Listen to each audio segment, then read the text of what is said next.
Bonjour à vous les intermouettes et bienvenue dans ce nouvel épisode de Techniquement ce qu'il faut savoir. Nous avons les capacités et connaissances nécessaires afin de calculer les forces et trajectoires d'objets simples comme les balles, plus complexes comme des machines, ou encore en prenant en compte les perturbations externes comme avec les navettes, satellites ou sondes envoyées pour explorer l'espace dans lequel nous vivons. Nous pouvons même avoir une précision encore plus importante en décrivant les phénomènes se produisant à l'intérieur des étoiles et en jouant avec des particules élémentaires au sein d'accélérateurs géants pour étudier l'infiniment petit qui compose notre monde.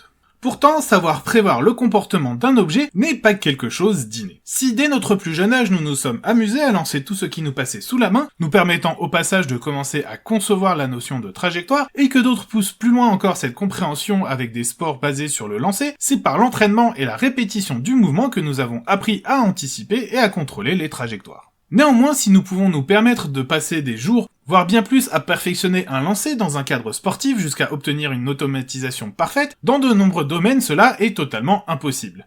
Dès l'Antiquité pourtant, des érudits s'étaient intéressés au lancer des objets et aux trajectoires, mêlant à des observations faussées des concepts biaisés. Cela aboutira à des énoncés sur le mouvement en décalage total avec la réalité, comme c'est le cas par exemple d'Aristote expliquant avec assurance que sur un bateau avançant en ligne droite, tout objet lâché depuis le mât allait tomber verticalement pendant que le bateau avance, faisant que ce dernier allait tomber sur le pont de façon décalée par rapport à la base du mât.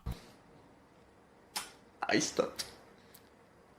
Ces conceptions vont être prises comme paroles d'évangile pendant plusieurs siècles et acceptées sans la moindre remise en question. Au fil du temps néanmoins, cette vision des trajectoires a fini par poser quelques soucis. L'humain étant généralement plus prolifique lorsqu'il s'agit de casser la gueule à son voisin qu'autre chose, la problématique de la trajectoire s'est au départ posée dans un contexte de guerre. Pour réussir à s'emparer d'une place fortifiée, l'utilisation de machines de siège pour détruire les murailles était devenue courante. Si vous connaissez à coup sûr la catapulte, de nombreuses variations sur cette dernière ont vu le jour, avec des conceptions parfois étonnantes et des sobriquets hilarants, comme le fameux couillard, la bricole ou encore le trébuchet. Quoi qu'il en soit, lancer à distance des boulets dépassant le quintal pour tenter de les faire s'écraser toujours au même point sur un mur, dans l'objectif d'ouvrir une brèche n'est pas une tâche aisée. Et ce, d'autant plus que les responsables de ces machines avaient bien souvent une fausse idée de la trajectoire du boulet, qui résultait directement d'une mauvaise interprétation de ce qui était perçu. Pour tenter de concilier la réalité avec les affirmations d'Aristote, contestées à Alexandrie, le concept d'impetus sera créé. D'après cette théorie, comme l'explique le philosophe de l'école alexandrite Jean Philopon, l'impetus est ce qui entretient le mouvement. Au moment où le projectile est catapulté, celui-ci va emmagasiner une certaine quantité d'impetus.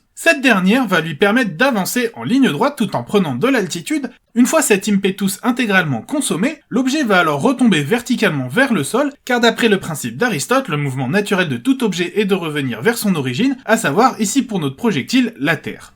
Cependant, cette idée d'impetus ne plaît guère à Galilée. S'intéressant au mouvement des corps, et peu satisfait de ce qui était proposé par ses contemporains, il entreprend alors d'étudier le mouvement des objets par ses propres moyens, et non à travers les écrits des anciens. Dès 1597, il commence à imaginer des expériences afin de tester ses idées. Si la légende raconte qu'il lâcha depuis la tour de Pise toutes sortes d'objets pour étudier leur chute, il n'en est en réalité rien d'après les historiens. Il est en effet plus réaliste qu'il se mit à réellement lâcher des objets depuis la tour de Padoue où il enseignait à cette période.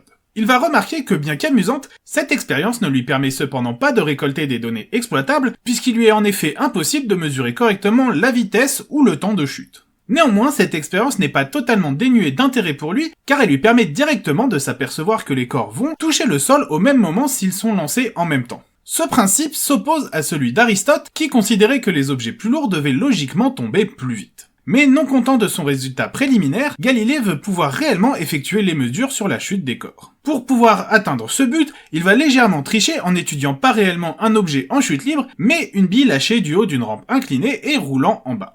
Il se retrouve face à un problème réel, qui est celui de mesurer les temps trop courts pour les sabliers et les clepsydres de l'époque. N'ayant pas comme nous accès à des technologies lui permettant d'effectuer des enregistrements et de les analyser par la suite, Galilée doit inventer un dispositif avec les moyens qu'il a à sa disposition. Sa solution va consister à disposer le long de la rampe de minuscules clochettes qui feront alors entendre leur délicate tintinabulation au passage de la bille. Il commence par répartir ces dernières régulièrement le long de la rampe afin de quantifier l'accélération de la bille. Son expérience débutée, il se retrouve rapidement confronté à un problème de taille, car l'enchaînement de plus en plus effréné des sons de cloche rend toute mesure impossible. Pour contrecarrer ce blocage, il va donc décider de prendre le problème à l'envers. Au lieu de disposer les cloches à égale distance et de se retrouver dans l'impossibilité de mesurer le temps désiré, il va plutôt répartir les cloches de façon à ce qu'elles marquent un temps régulier et mesurera par la suite les distances entre ces dernières. À son grand étonnement, il observe une logique très précise dans l'espace de ces cloches.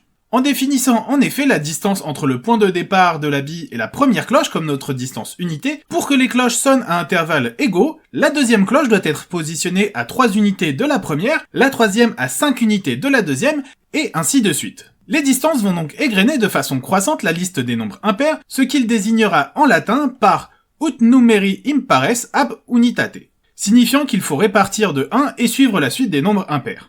Si cette information ne provoque pas en vous une émotion particulière, c'est sûrement que vous vous concentrez sur l'arbre, mais que vous ne voyez pas la forêt qui se cache derrière. Car en vous focalisant sur la suite des nombres impairs, vous occultez une propriété très connue et extrêmement importante de cette dernière, qui est le lien étroit qui l'unit via la somme de ces termes à la suite des carrés. En effet, nous avons 1 qui est égal à 1 au carré, 1 plus 3 qui est égal à 4, soit 2 au carré, et ainsi de suite. Même en modifiant la pente de la rampe, la taille de la bille, ou la masse de cette dernière, il trouve toujours ce même résultat entre variation du temps et distance parcourue. Cette règle, qui semble immuable pour Galilée, démontre la régularité de l'accélération de la bille lors de son parcours, contredisant directement les principes d'Aristote. Mange Aristote, mange. À force de répéter inlassablement cette expérience, il va alors vouloir pousser plus loin son étude. Après avoir réussi à caractériser l'accélération de la bille lors de sa chute, il souhaite alors déterminer la nature des trajectoires lorsque l'objet est lancé. Là encore, il n'avait pas à sa disposition d'outils technologiques. Pour étudier la trajectoire, il mit alors au point un dispositif rudimentaire, mais diablement efficace. Déjà, il va commencer par réutiliser sa rampe. À cette rampe, il va ajouter un tremplin permettant de lancer la bille en l'air, un peu à la manière du saut à ski de nos jours. Grâce à ce montage, les billes arrivent toujours au même point avec la même vitesse, ce qui est parfait pour son étude. Il commence par utiliser son dispositif en suivant de profil la trajectoire des billes sans les arrêter. Le parcours de ces dernières est très éloigné de ce qu'imaginent ses contemporains, puisqu'il observe une trajectoire tout en arrondi. Maintenant cette observation effectuée, il va lui falloir trouver comment relever les positions des billes lors de leur vol. Pour cela, il va construire un petit bac à sable qu'il positionne à différents endroits sur la trajectoire. La bille, en tombant dans le sable, il laisse son empreinte, et il pourra alors reporter cette position sur un tableau accolé au dispositif. Ne reste alors plus qu'à déplacer le long de la trajectoire le petit bac à sable, et il retrouve dans cette trajectoire une forme bien connue, la parabole. Il retrouve alors en s'intéressant uniquement à la variation de la hauteur de la bille qu'elle obéit encore à la même logique que précédemment, montrant ainsi qu'il ne s'était pas trompé. En répétant cette expérience tout en faisant varier les paramètres, comme la vitesse de la bille ou l'angle au moment du décollage, il remarque que la trajectoire se modifie en conséquence. Néanmoins, que ce changement soit infime ou conséquent, la nature de la trajectoire reste invariablement une parabole. Là encore, l'expérience de Galilée cloue au pilori les affirmations d'Aristote et également le concept d'impetus qui avait été ajouté par l'école d'Alexandrie. Les trajectoires de ces billes, tout comme celles des rochers catapultés, ne sont donc à aucun moment constituées de lignes droites, mais d'un arrondi permanent esquissant les contours d'une parabole. Grâce à ses bonnes connaissances des paraboles et de la géométrie, il arrive à déterminer que sans modifier la force du lancer, la distance va varier avec l'angle de départ pour atteindre une valeur maximale lorsque l'angle fait 45 degrés avec l'horizontale. Si ces données, reniant les principes d'Aristote, auront du mal dans un premier temps à se faire leur place, le fait qu'elles permettent de mieux guerroyer permettront de leur donner le statut qu'elles méritent.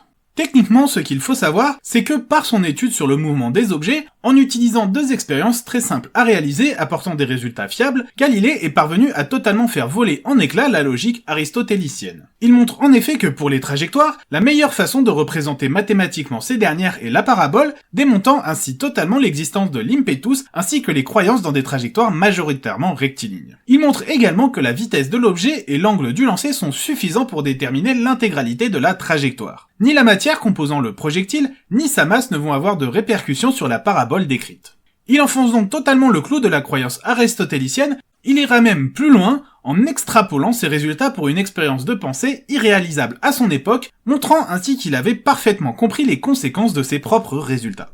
Il extrapole alors qu'en l'absence d'air, dans un vide total, tous les objets devraient tomber à la même vitesse, quelle que soit leur taille, leur masse ou leur forme. Cette expérience de la chute libre a pu être effectuée et vérifiée à plusieurs reprises.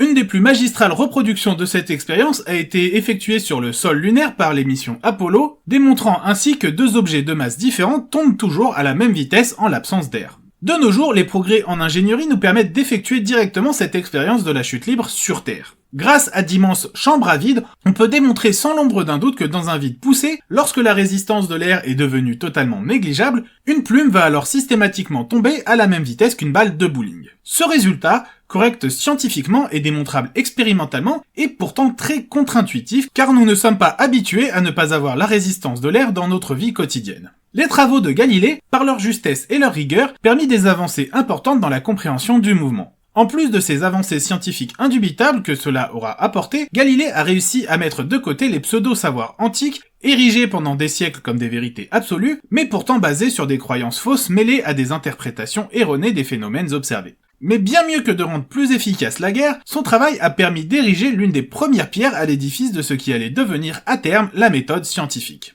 En se confrontant sans cesse à la réalité, la méthode scientifique permet aux sciences d'effectuer des gigantesques bonds en avant et par ricochet à l'humanité de mieux comprendre le monde dans lequel elle vit. Galilée ne fut néanmoins pas le premier à tenter de mettre en place un raisonnement solide tout en s'appuyant sur l'expérience, mais il reste l'un des rares depuis l'Antiquité, tout du moins d'après les connaissances actuelles, à avoir réellement construit sa réflexion à partir du réel, plutôt qu'une méthode basée sur des croyances bancales, faites de savoirs abscons, fantasques, impossibles à tester, tout en martelant sans cesse qu'ils sont la vérité absolue, puisqu'ils sont basés sur des concepts philosophico-mystiques hérités de textes anciens qu'il ne fallait jamais remettre en question. Voilà, c'est donc la fin de cet épisode de Techniquement ce qu'il faut savoir, abordant les prémices de l'étude des trajectoires par Galilée. Comme d'habitude, je vous invite à partager ma vidéo, à la commenter, mais également à la liker afin d'améliorer le référencement de la chaîne. Vous avez également la possibilité de me suivre sur les réseaux sociaux où vous serez informé des épisodes à venir et vous pouvez toujours me proposer des sujets que vous aimeriez voir traités ici. Bien sûr, si ce n'est pas déjà fait, je vous invite à vous abonner et à cliquer sur la cloche afin d'être informé des nouvelles vidéos et de ne rien rater de l'actualité de la chaîne. Je vous dis en tout cas à bientôt pour un nouvel épisode de Techniquement ce qu'il faut savoir.